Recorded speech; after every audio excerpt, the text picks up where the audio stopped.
I read and research this 1917 diary, and recently I've been looking at this old school catalog from the diary writer's high school. Let's take a closer look at their contagious and infectious diseases policy. This was over 100 years ago, but I'm sure you'll notice some similarities between then and now, especially with COVID-19. First, they say that parents are requested to notify the principals whenever their child is sick or has been exposed to some kind of illness. They also have to stay home with any kind of cold symptoms. On the next page, they get more specific about each kind of illness. Students had to stay home if they had diphtheria or were still harboring diphtheria germs in their throats. The vaccine for this wasn't widely available until the 1930s. Then we have scarlet fever, which puts you out of school for at least 30 days. Nowadays, antibiotics will treat this, but they weren't around then.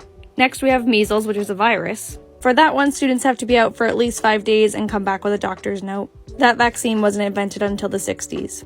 For whooping cough, a student could return to school 1 week after the last characteristic whoop. Very interesting that there was already a vaccine present for that at the time. It was invented in 1914. Chickenpox had no specific time limit, it really just depended on when the doctor felt comfortable sending the student back, and when all of their scabs had disappeared.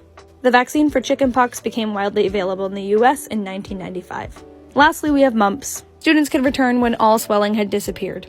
That vaccine came around in 1967. I think this gives a little bit more insight as to why Anglesey stayed home from school so often.